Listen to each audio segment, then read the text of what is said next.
Me yake fara zuwa a zuciyanka idan ka ji aka kira kalmar musulunci? Domin duk wani abun ci gaba yin sai a ce mana turawa ne, ko wani fasaha aka kirkira ce kai bature ya yi kokari a nan. Amma ɗan dakata, menene ka sani zahiri a game da musulunci? Kafin ka yi tsokaci akan abu mai zurfi irin wannan, bari mu ɗan sake komawa baya mu duba tarihin musulunci kaɗan.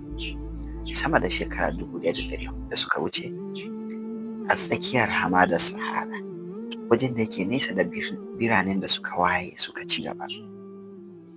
A Makka kenan an haifi wani ɗa ya girma ya zama Muhammad ibn Abdullah sallallahu alaihi wasallam, wanda shi ne ya zama annabin ƙarshen zamani.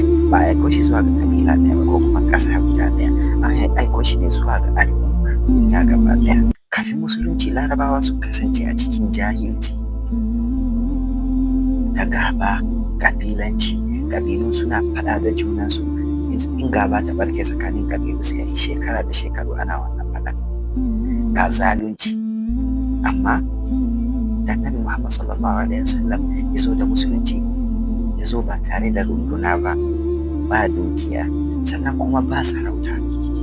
Ya zo da sako ne kaɗai, wanda shi ne sakon musulunci, sakon da ya ce babu abun bautawa da gaskiya sai Allah, kuma Annabi Muhammad manzon Allah ne. Sakon da ya nuna wa mutanen duniya cewa dukkan mutane ɗaya suke a wajen Allah, daidai suke.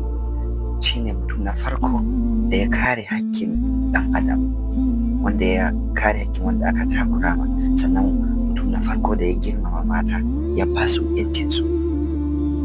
Amma daga baya wasu ƙungiyoyi su ce su ne masu kare hakkin mata da sauransu. Duk musulunci ya riga su.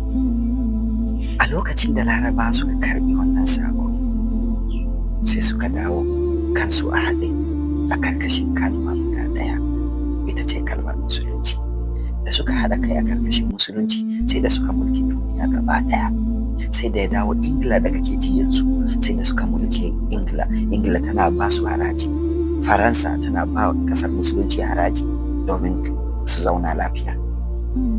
Daga cikin wannan hamadar Sahara, Larabawa suka kirkiro cibiyoyin ilimi, suka gina university farko a duniya, wato Al-Hikma a Baghdad da yake asibitin farko su suka gina, library wajen ajiye littattafai domin a yi karatu, duka a karkashin musulunci aka gina na farko. A wannan lokacin Europe suna cikin duhu, domin ba sa son ganin ma mai neman ilimi a lokacin. Scientists ba adadi waɗanda aka kashe,